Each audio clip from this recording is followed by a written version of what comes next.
Bonjour à tous et bienvenue pour ce 10e et dernier épisode de Cinémastock de la saison. Je suis embêté. Je suis embêté parce que le film que je vais vous présenter est une suite, même pire qu'une suite, un troisième opus. De plus, moi qui voulais terminer la saison sur une note positive, me voilà bien embarrassé. J'ai choisi pour finir cette saison un film mauvais, affligeant, un film réalisé par des hommes chargés de détruire toute forme d'art sur Terre.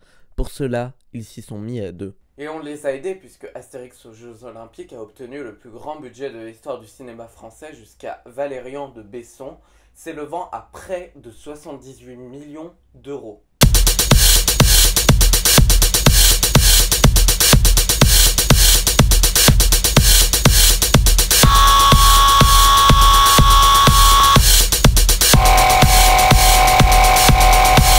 Alors je ne vous ferai pas l'affront de vous présenter Astérix. Avec ses 350 millions d'albums vendus, il est la saga graphique française la plus écoulée de l'histoire. Mais je peux vous présenter son auteur, le génial Goscinny. Goscinny, c'est un juif parisien d'origine polonaise. En 1928, sa famille part en Argentine, ce qui lui permet d'éviter la guerre, mais des branches de sa famille restées en France connaîtront la Shoah. La guerre finie, il part avec sa mère à New York et intègre l'équipe du magazine de bande dessinée Mad de Harvey Kurtzman. Initié à une nouvelle forme d'humour, il revient en France et après quelques essais non réussis pour des raisons X et Y, il publie Dick Dix chez Dupuis. Quelques mois plus tard, sort le fameux Petit Nicolas, roman qui rencontra un succès monstre. Le Petit Nicolas connut d'ailleurs une adaptation cinématographique dont la qualité est qualifiée parfois de Made in China. Lorsqu'Eddie Press lance le magazine Pilote, Goscinny en devient instantanément l'un des rédacteurs les plus prolifiques et s'illustre par notamment la série avec Gottlieb, Les Dingos de Sier ou Is No Good avec Tabary. C'est dans la première édition de Pilote qu'il crée avec Uderzo le personnage d'Astérix le Gaulois, qui sera la série phare de la revue. Il devient assez rapidement rédacteur en chef du magazine et en collaborant avec de jeunes auteurs comme Gottlieb, Alexis Cabu ou Loeb, il fait rentrer la bande dessinée française dans son adolescence. Je l'avais abordé dans mes épisodes sur Adèle Blanc-Sec et Snowpiercer, le journal Pilote a connu une scission dans les années 70 à l'initiative de Gottlieb. Goscinny, qui estimait Gottlieb comme son fils, fut énormément marqué, et cela précipita sa mort en 1976 d'une crise cardiaque chez son cardiologue.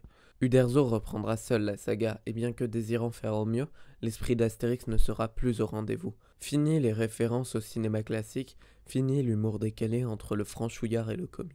Astérix a donné à la réalisation de nombreux dessins animés, la plupart réalisés par Goscinny en personne.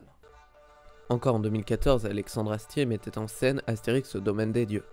La saga Astérix a débuté avec le très faible Astérix contre César, réalisé par le faiseur Claude Zidi. Ensuite, en 2004, arrive Mission Cléopâtre, réalisé par le talentueux Alain Chabat, à qui on doit La Cité de la Peur, qui est un film qui me rend hyper content.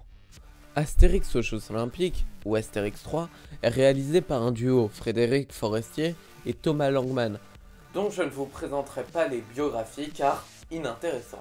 Le film, si on peut appeler ça un film, débute par l'envoi d'une lettre d'amour de la part d'Alafolix, un villageois gaulois, à Irina, la princesse de Grèce.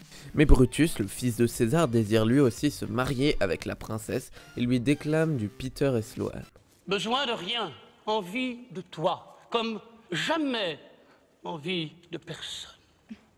Ça fait 10 minutes que le film a commencé, il est déjà affligeant. La princesse, refusant de se marier avec Brutus, demande à son père d'épouser le vainqueur des Jeux Olympiques, auxquels participeront les Gaulois sous couvert d'être une équipe gallo-romaine. Pendant ce temps, Brutus va se plaindre à son père, César, joué par Alain Delon. Alors là, film, j'espère que tu ne feras pas de conneries avec ton Delon, parce que pour le million de budget qu'il t'a coûté, manquerait plus qu'il surjoue, qu'il débite des références quasiment tout le temps, et qu'il parle de lui à la troisième personne. César ne vieillit pas. Il mûrit. Ses cheveux ne blanchissent pas, ils s'illuminent. On va faire court. Delon est pour moi l'un des meilleurs acteurs de l'histoire. Bien sûr, son ego surdimensionné et ses positions de droite extrême font oublier tout ce qu'il est. Pour moi, Delon est l'archétype de l'artiste qu'il faut dissocier de l'homme. Delon est charismatique et beau, ce qui a joué en sa faveur pour décrocher des rôles formidables. Plein Soleil, L'Éclipse, Le Samouraï, Le Cercle Rouge, L'assassinat de Trotsky, Le magnifique Monsieur Klein pour lequel il s'est battu, Rocco et ses frères, Le Guépard et Nouvelle Vague de Godard, où il sort un jeu Je fais pitié. de toute beauté qui marche dans toutes les situations.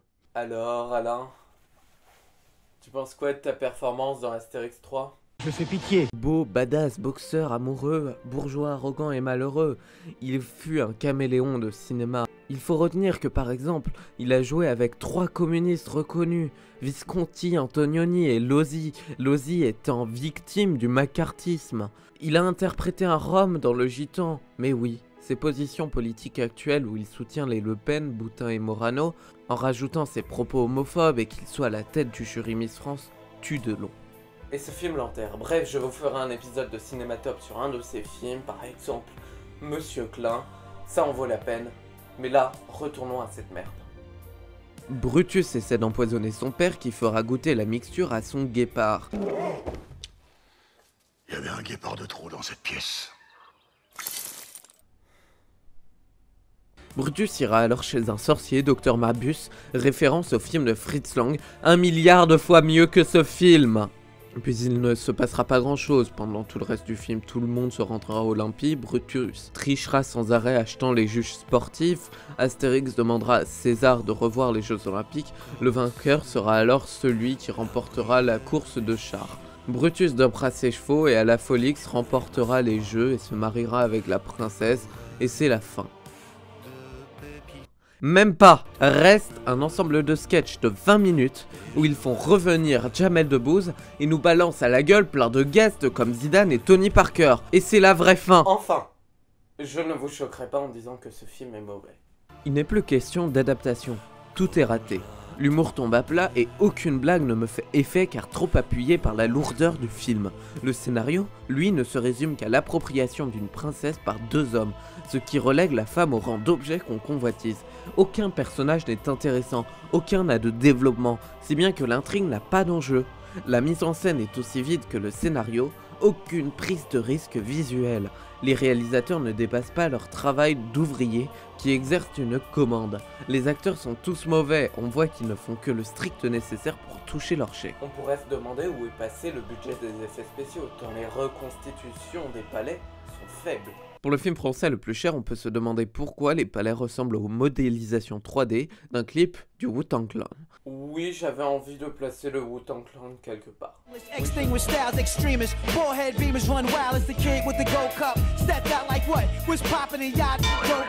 Astérix ne fonctionne pas au cinéma car c'est une œuvre qui a sa propre cohérence, une œuvre qui obéit à des codes purement graphiques. Beaucoup de films essaient et échouent à recréer une ambiance de cartoon et de bande dessinée, et ce raisonnement correspond aussi aux adaptations de manga comme celle de Dragon Ball. Si le réalisateur n'est pas baigné dans cette forme de cohérence, cela ne marche pas. C'est pour ça que seul Chabat réussit son adaptation, car l'humour d'Astérix correspond au sien. Langman et Forestier sont des faiseurs, ils ne savent qu'honorer une commande plus ou moins importante. Astérix aux Jeux Olympiques est symptomatique de l'échec du cinéma français populaire. Le problème qu'illustre Astérix, c'est la facilité dans laquelle rentrent les productions. La prise de risque n'existe plus en matière de divertissement en France, et à mesure de sortir des merdes comme ces films, le risque sera de moins en moins récompensé par le public. Chaque année, les plus gros succès français sont des comédies basses d'esprit, sans propos et franchement nauséabondes, et le public va les voir. Il est simple de tout appuyer sur les spectateurs, de dire qu'ils n'ont qu'à réclamer autre chose, et c'est vrai, il faut que nous refusions de voir ces immondices et de nous abreuver de ces merdes. Mais qui pourrait le mieux faire bouger les choses que les acteurs populaires ? C'est aux acteurs de refuser les projets honteux et vides. Je ne leur demande pas de n'accepter que des films expérimentaux, mais si chacun faisait comme Danny Boone, qui acceptait Lolo de Julie Delpy, des divertissements intelligents, on pourrait à force de temps acclimater un public à une forme intelligente de cinéma. Si je regarde le casting de ce film, je vois des acteurs qui reposent sur un public de masse fidélisé. Nous avons Cornillac, Debbouze, José Garcia ou Dubosc. Si ces acteurs se rendent compte de la situation, ils changeront le public et la production. C'est sur eux que repose l'avenir du cinéma populaire français. Je m'adresserai donc aux acteurs pour ces derniers mots. Ne laissez plus rimer divertissement avec abrutissement. me fais pitié. To the D-A-N-C-E, 1, 2, 3, 4, 5.